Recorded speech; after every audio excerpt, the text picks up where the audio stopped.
Sun Risers Hyderabad versus Delhi Capitals. So వీళ్ళ మధ్య ఈ మ్యాచ్ అయితే జరగబోతుంది. సో ఇది వచ్చేసి హైదరాబాద్ లోని రాజీవ్ గాంధీ స్టేడియం అయితే జరగబోతుంది.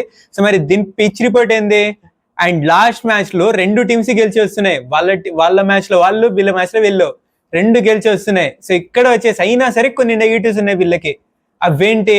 ప్లేయింగ్ లెవెన్ లో ఏమైనా చేంజెస్ జరుగుతుందా అన్నిటి గురించి మాట్లాడుకుందాం. అండ్ అలానే వచ్చేసి టీమిండియాకి సంబంధించిన ఒక హైలైట్ న్యూస్ ఉంది.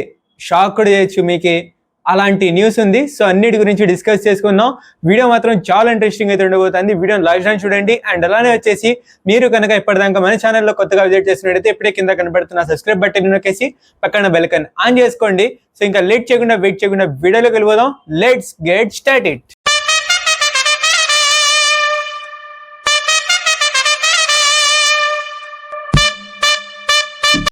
హే guys, what's up, welcome back to our channel VIPs official. ఎలాంటి ఏం సంగతులు? Sunrisers Hyderabad versus Delhi Capitals, వీళ్ళ గురించి ప్రివ్యూ చేసుకుందాం. కానీ దానికన్నా ముందు మన ఆంధ్రప్రదేశ్ డిప్యూటీ సీఎం మన పవన్ కళ్యాణ్ గారికి ఒక సర్జరీ అయితే జరిగింది. దాని గురించి మీకు అందరు తెలిసే ఉంటుంది. సో మన ఛానల్ సైడ్ నుంచి మరియు నా సైడ్ నుంచి, మా ఛానల్ టీం మొత్తం సైడ్ నుంచి మన పవన్ కళ్యాణ్ గారికి మంచి హెల్త్ తోటి, మంచి వెల్త్ తోటి మళ్ళా మన ముందరైతే రావాలనేసి ఏదో కోరుకుంటూ, అండ్ అలానే వచ్చేసి తన హెల్త్ మీద, తనకున్న రెస్పాన్సిబిలిటీస్ తోటి, తనకున్న ప్రెషర్ తోటి, నిద్ర సరిగ్గా రాకపోవడం వల్ల, ఫుడ్ సరిగ్గా లేకపోవడం వల్ల తనకు వచ్చేసి ఇష్యూ అయితే వచ్చింది. సో దానిని ఇప్పుడు ఒక మంచి ఆర్డర్లో తీసుకెళ్లి మంచిగా ఫుడ్ ని, మంచి నిద్రని మేనేజ్ చేసుకుంటూ తన రెస్పాన్సిబిలిటీస్ ని చేస్తాడని కోరుకుంటూ, అండ్ అలానే వచ్చేసి మరొకసారి మంచి హెల్త్ తొందరగా రావాలని కోరుకుంటూ ఈ వీడియోని స్టార్ట్ చేద్దాం. Let's get started. First team India గురించి మాట్లాడేసుకుందాం. అది చెప్పా కదా, ఒక షాక్ చేస్తుంది మీకు న్యూస్ అని. అదేం తెలుసా? T20Is కి రెండు టీమ్స్ అంట. టీమిండియాది రెండు టీమ్స్ లో డివైడ్ చేస్తారంట. అందులో వచ్చేసి ఒక టీంకి ఏమో మన శ్రేయస్ అయ్యర్ కెప్టెన్సీ చేస్తారు, మరొక టీంకి సూర్యకుమార్ యాదవ్నా అనేది ఇంకా క్లారిటీ రాలేదు దీని మీద. సో మరి చూడాలి. ఆల్మోస్ట్ సూర్యకుమార్ యాదవ్నే ఉంటాడనేసి అయితే ఏది అనుకుంటున్నా. సో మరి చూద్దాం, will see what will happen. And next వచ్చేసి ఇందులో 35 ప్లేయర్స్ వచ్చేసి పోల్ అయితే ఉన్నారంట. సో మరి చూద్దాం ఏమవుతుందేమో. అండ్ ఇప్పుడు వచ్చేసి ఇది మొత్తానికి. సో ఈ న్యూస్ మీకు ఎలా అనిపించిందో కింద మీరాయని కింద కామెంట్ సెక్షన్ లో తెలియజేయండి. కానీ చాలా మంది ప్లేయర్స్ కంటూ ఆపర్చునిటీ దొరుకుతుంది, ఇది మాత్రం కన్ఫామ్. సో ఇప్పుడు వచ్చేసి ఇవాళ మ్యాచ్ గురించి మాట్లాడేసుకుందాం. ఈ మ్యాచ్ వచ్చేసి రాజీవ్ గాంధీ స్టేడియం. ఇది వచ్చేసి మంచి బ్యాటింగ్ పిచ్, కానీ ఈసారి మాత్రం లాస్ట్ ఇయర్ నుంచే అంత పెద్దగా ఇక్కడ వచ్చే స్కోర్స్ అయితే రావట్లేదు. స్లో పిచ్ గా అయితే ఇదైతే మారిపోయింది. సో మంచి బ్యాటింగ్ పిచ్ అయితే ఇక్కడైతే ఇవ్వట్లేదు, అది మాత్రం కన్ఫామ్. ఇందులో వచ్చేసి ఒకటేసారి వచ్చేసి 250+ అయితే వచ్చింది. సో మరి 200 అలానే వస్తున్నాయి మరి ఇక్కడ స్కోరు. మరి చూడాలి ఏమవుతుందేమో. అండ్ ఇక్కడ వచ్చేసి ఫస్ట్ లో ఫాస్ట్ బౌలర్స్ కి కొంచెం ఇదైతే దొరుకుతుంది, ఛాన్స్ అయితే దొరుకుతుంది మంచిగా వికెట్స్ తినికి.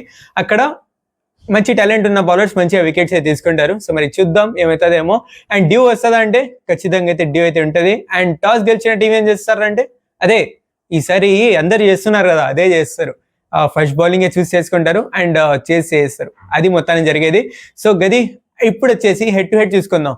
ఇక్కడ వచ్చేసి Sunrisers Hyderabad versus Delhi Capitals 26 times వచ్చేసి ఇక్కడ ఫేస్ టు ఫేస్ అయితే అయినారు. ఇందులో 13 times Sunrisers Hyderabad and 12 times Delhi Capitals అయితే గెలిచింది. అండ్ 1 టైం వచ్చేసి నో రిజల్ట్ అయితే రాలేదు. అండ్ అలానే వచ్చేసి ఈ పిచ్ మీద 7 టైమ్స్ అయితే వీళ్ళిద్దరైతే ఫేస్ ఆఫ్ అయినారు. అందులో వచ్చేసి 3 times Sunrisers Hyderabad, 3 times ఏమో మన ఢిల్లీ క్యాపిటల్స్. ఒక మ్యాచ్ లో నో రిజల్ట్. సో గది మొత్తానికి హెడ్ టు హెడ్. మరి చూద్దాం ఏమవుతుందేమో. ఇప్పుడు వచ్చేసి సన్ రైజర్స్ హైదరాబాద్ గురించి డిస్కస్ చేసుకుందాం. ఫస్ట్ వీళ్ళ playing 11: Travis Head, Abhishek Sharma, Ishan Kishan, Heinrich Klaasen, Nitish Kumar Reddy, Aniket Varma, Salil Arora and Praful Hinge, Sakib Hussain, Eshan Malinga and Shivan Kumar. And impact player గా లియం లివింగ్స్టన్ పెట్టాలనిపిస్తుంది, కానీ మరీ అంత పర్ఫార్మెన్స్ అయితే రావట్లే. సో లాస్ట్ మ్యాచ్ లో చూసుకున్నా సరే ఇంపాక్ట్ ప్లేయర్ గా వచ్చిండు, కానీ 2 runs కోసం వచ్చిండు అంతే. సో మొత్తానికి వచ్చేసి లియం లివింగ్స్టన్ నేనైతే పెట్టట్లా. మరి హర్ష్ దూబేని కానీ లేదా హర్షర్ పటేల్ని కానీ తీసుకొస్తారనేసి నేనైతే అనుకుంటున్నా. సో మరి చూద్దాం, ఇంపాక్ట్ ప్లేయర్ గా వీళ్ళిద్దరిలో ఎవరో ఒకరైతే వస్తారు. సో ఇప్పుడు వీళ్ళ టీంకి ఉన్న నెగటివ్ ఏంద్రా అంటే, పాజిటివ్స్ మనందరూ చూసాం లాస్ట్ మ్యాచ్ లో. నెగిటివ్ వీళ్ళ టీంలో నెగిటివ్ ఏముందిరా అంటే, స్టాట్ మంచిగా వస్తుంది కానీ హైలైట్ స్టార్ట్ అయితే వస్తుంది. దాన్ని వచ్చేసి క్యారీ ఫార్వర్డ్ అయితే చేసుకోలేకపోతున్నారు. సో మొత్తానికి ముందరున్న అంటే టాప్ 2, టాప్ 3 నుంచి స్కోర్ వచ్చినా కూడా కింద ఉన్న బ్యాట్స్మెన్స్ నుంచి అంత మంచిగా రావట్లేదు. అందులో వచ్చేసి హెన్రిచ్ క్లాసన్ నుంచి కూడా ఆ ప్రెషర్ వచ్చేసి సన్రైజ్ క్లాసెస్ మీద అయితే వచ్చేస్తాను. దానివల్ల అతను ఏంటంటే బౌండరీస్ కొట్టడానికి పోయి అతనిది కూడా వికెట్ అయితే వెళ్ళిపోతుంది. సో మరి మొత్తానికి వచ్చేసి అంత హైలైట్ గా రన్స్ అయితే రావట్లే. అందులోనే వచ్చేసి సలీల్ అరోరాని ఎన్ని ఆపర్చునిటీస్ ఇచ్చినారు కానీ అతని బ్యాట్ నుంచి ఇప్పటిదాకా నేనైతే పెద్ద నాగ్ అయితే చూడలే. సో టు బి ఫ్రాంక్ ఇప్పటిదాకా అంత హైలైట్ నాగ్ అయితే నేనైతే చూడలేదు. సో మరి చూడాలి ఏమవుతుందేమో. కీపింగ్ అంటూ చేస్తున్నాడు, బట్ హైలైట్ నాగ్ అంటే నేనైతే సలీల్ అరోరా బ్యాట్ నుంచి అయితే చూడలేదు. సో మరి బ్యాటింగ్ కొంచెం వచ్చేసి ఇప్పుడు కాస్త వీక్ అయితే అనిపిస్తుంది. ఎందుకంటే వీళ్ళ బ్యాట్ నుంచి ఇంకా మంచి రన్స్ వచ్చేసింది అనుకోండి, 200, 220 వచ్చేసినా కూడా డిఫెండ్ చేసుకుని మంచిగా ఉంటుంది. ఎందుకు చెప్తున్నానంటే ఇది బౌలింగ్ వాళ్ళ కూడా అంత స్ట్రాంగ్ అయితే ఇప్పుడైతే మారింది. ఎక్స్ట్రా ఆర్డినరీ చేస్తున్నారు, సూపర్ చేస్తున్నారు అని లేపని కానీ but one of the best bowling unit గా వీళ్ళైతే పర్ఫార్మ్ అయితే చేస్తున్నారు. సో మరి చూడాలి ఏమవుతుందేమో. అండ్ ఈ మ్యాచ్ లో ఈ నెగిటివ్ పాయింట్స్ ని సరిదిద్దుకొని వస్తారా, విల్ సీ. ఇప్పుడు వచ్చేసి ఢిల్లీ క్యాపిటల్స్ యొక్క ప్లేయింగ్ ఎలెవెన్ చూసుకుందాం. ఫస్ట్ పసుపు Nissanka KL Rahul and number 3 Sameer రిజ్వీని పెడదామా?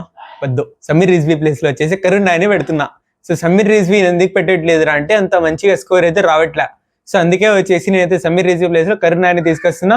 And number 4 Tristan Stubbs, number 5 Axar Patel, number 6 David Miller, number 7 Aqib Nabi, Kuldeep Yadav, T Natarajan, Mukesh Kumar and Lungi Ngidi. And impact player గా అశుతోష్ శర్మ లేదా విప్రాజ్ నిగమ్ ని అయితే తీసుకొచ్చే అవకాశం ఉంది. సో ఇక్కడ వచ్చేసి కరుణ్ నాయర్ని ఎందుకు పెట్టారు అనేసి ఇప్పుడు క్వశ్చన్ రావచ్చు. లాస్ట్ మ్యాచ్ లో ఎంత ఏమన్నాడు బ్రో అనేసి అయితే అడగచ్చు. బట్ అయినా సరే Sameer Rizvi first 2 matches super గా ఆడిండు కానీ ఇంకా దాని తర్వాత నుంచి అంత మంచిగా అయితే స్కోర్ అయితే రావట్లేదు. సో మరి కరుణ్ నాయర్ కి ఒక 2-3 మ్యాచెస్ కి ఏమైనా ఆపర్చునిటీ ఇవ్వచ్చు అనేసి అయితే నేనైతే అనుకుంటున్నా. సో కాబట్టి I'm going with Karun Nair. So మరి చూద్దాం అవుతుందేమో. అండ్ ఢిల్లీ క్యాపిటల్స్ కున్న వీక్ పాయింట్ ఏంది? ఢిల్లీ క్యాపిటల్స్ కున్న వీక్ పాయింట్ ఆల్మోస్ట్ ఈ సీజన్ ఫాలో చేస్తున్న వాళ్ళకైతే ఆల్మోస్ట్ అర్థమైపోయి ఉంటుంది. అదేంద్రా అంటే మంచి స్టాట్ వస్తుంది, మంచి ఫినిషింగ్ కూడా వస్తుంది. డేవిడ్ మిల్లర్ సైడ్ నుంచి, క్రిస్టియన్ స్టమ్స్ నుంచి మంచి ఫినిషింగ్ కూడా వస్తుంది. కానీ మిడిల్ ఆర్డర్ అంత మంచిగా స్కోర్ అయితే రావట్లేదు. సో వీళ్ళు వచ్చేసి వీళ్ళకున్న బ్యాటింగ్ తోటి వీళ్ళు ఖచ్చితంగా 200+ అయితే పోవాలా. కానీ 209 ఇదే ఒకసారి అయితే ఇక్కడైతే చేశారు 200+ ఈ సీజన్ లా. సో లాస్ట్ మ్యాచ్ చూసుకున్నా సరే ఆర్సీబీ మీద 275 లాస్ట్ మరీ అంతా తీసుకెళ్లాల్సిన అవసరమే లేకుండేది. ఆ మంచి బ్యాటింగ్ పిచ్ తెలుసు మనకి, చిన్నస్వామి పిచ్ తెలుసు. సో మరి అయినా సరే 275 దానికి తీసుకెళ్లాల్సిన ఇది లేకుండే. అఫ్ కోర్స్ అక్కడ బౌలింగ్ మంచిగా ఉంది ఆర్సీబీది. కానీ అయినా సరే వీళ్ళు వచ్చేసి ఆ ఒక మ్యాచే కాదు, ఢిల్లీ క్యాపిటల్స్ ఇలానే వచ్చేసి వీళ్ళు పెద్ద స్కోర్ పెట్టలేకపోతున్నారు మిడిల్ ఆర్డర్ యొక్క ఫెయిల్యూర్ వల్ల. సో మిడిల్ ఆర్డర్ లో వచ్చేసి కొంచెం స్లో అయితే అవుతుంది టీము. సో మరి మిడిల్ ఆర్డర్ అంటే మిడిల్ ఆర్డర్ లో వస్తున్న బ్యాట్స్మెన్స్ కాదు, మిడిల్ ఓవర్స్ లో చేస్తున్న బ్యాటింగ్ లో వచ్చేసి అంత మంచిగా స్కోర్ అయితే రావట్లే.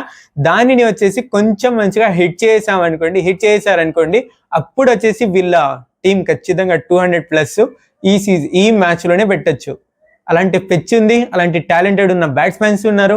సో మరి వచ్చేసి ఇక్కడ ఫైర్ వచ్చేసి మిడిల్ ఓవర్స్ లలో కూడా అప్పుడు వచ్చేసి సూపర్ రన్స్ అయితే బోర్డు మీద అయితే పెట్టచ్చు. సో మరి చూద్దాం ఎవరు గెలుస్తారేమో, ఏమవుతుందేమో. అండ్ వీళ్ళ బౌలింగ్ అంటూ సూపర్ గా ఉంది. కుల్దీప్ యాదవ్, అక్షర్ పటేల్ అంటూ చేస్తున్నదంటూ ఇంకా హైలైట్ చేస్తున్నారు. స్పిన్ అయితే ఇంకా హైలైట్ చేస్తున్నారు వీళ్ళిద్దరైతే. సో ఇంకా ముఖేష్ కుమార్ కానీ, టీ నటరాజన్ కానీ, వీళ్ళు కూడా లుంగి అంగిడి కానీ అందరు కూడా మంచిగా బౌలింగ్ అయితే చేస్తున్నారు. సో మరి చూద్దాం ఏమవుతుందేమో. అండ్ ఇక్కడ సన్ రైజర్స్ హైదరాబాద్ కూడా మంచి ఫామ్ లో అయితే ఇప్పుడైతే వస్తున్నారు. సో మరి చూద్దాం ఏమవుతుందేమో.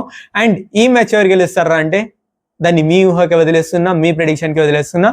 ఈ మ్యాచ్ ప్రెడిక్షన్ నేనైతే ఇవ్వదలుచుకోవట్లేదు. కింద కామెంట్ సెక్షన్ లో మీ ప్రెడిక్షన్ ని తెలియచేయండి. కామెంట్స్ రావట్లేదు, నాకు ఒక్కటి కూడా కామెంట్ ఇప్పుడు దాకా అయితే రాలేదు ఈ ఐపీఎల్ సీజన్ లో. సో ఒక్క కామెంట్ నాకు వచ్చేసి నా ఆడియన్స్ సైడ్ నుంచి ఈసారి ఒక్క కామెంట్ అయినా నాకు కావాలి ఈ వీడియోలో. సో ఖచ్చితంగా కింద కామెంట్ సెక్షన్ లో తెలియచేయండి. అండ్ నెక్స్ట్ ఈ వీడియో నచ్చినట్లయితే లైక్ చేయండి, షేర్ చేయండి మీ ఫ్రెండ్స్, ఫ్యామిలీ మెంబర్స్. అండ్ అలానే మీరు కనుక మన ఛానల్లో కొత్తగా విజిట్ చేస్తున్నట్లయితే ఇప్పుడే కింద కనపడుతున్న ఎర్ర బటన్ నొక్కేసి పచ్చగా మార్చేయండి. Thank you so much for watching. I love you all. Sending after VIPs officials. Bye.